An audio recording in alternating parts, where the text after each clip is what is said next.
Vous savez, ce qui sépare les voleurs, c'est au moment du partage. Nous avons volé la victoire de Maurice Kamto en 2018. Nous avons, je vais répéter, nous avons volé la victoire de Maurice Kamto en 2018. Mais c'est au moment du partage.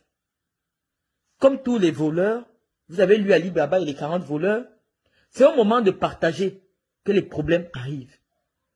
Descartes. Donc quand je reviens dire aujourd'hui que Kamto est l'opposant le plus crédible, c'est parce que j'ai lu son programme politique. Et je sais qu'il est un adversaire redoutable. C'est pour ça que je veux que mon parti prépare un candidat qui va battre campagne. Paul Biya n'a plus la force d'aller dans le nord apaiser les tensions. Il n'a plus la force d'aller à Bamenda. Il n'a plus la force de venir à Ebolova. Il ne pourra pas faire campagne. Parce qu'en face de lui, il y a une mastodonte qui est préparée, qui a eu le temps pendant 7 ans de se préparer. La mastodonte politique, c'est Kamto. Kamto n'est pas un enfant de cœur. Il faut, pour bien combattre un adversaire, il faut reconnaître d'abord ses forces.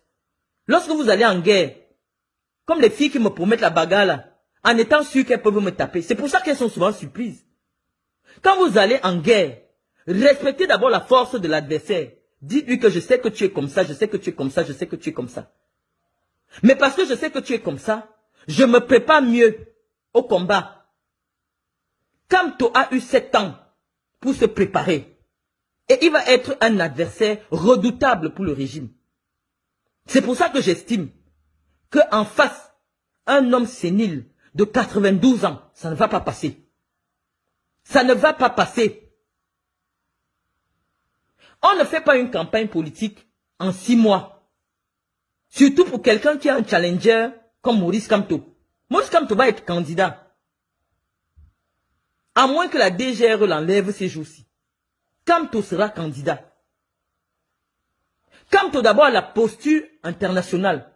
C'est un homme qui a plaidé à la haie pour les États africains. Donc, rien que dans la sous-région, Maurice Kamto, c'est l'avocat personnel du président de la Guinée équatoriale.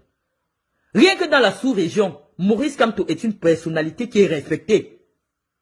Parce qu'il a défendu les intérêts de l'Afrique. Il a défendu les intérêts du Cameroun à de très hauts niveaux. Au niveau de la Cour internationale de justice. Donc c'est quelqu'un qui a d'abord une posture internationale. Il est une référence internationale. Dans tout le monde académique, les gens sont d'accord que c'est une sommité intellectuelle. Donc ce n'est pas n'importe qui que vous aurez en face de vous en 2025. Ce n'est pas n'importe qui. Préparez-vous.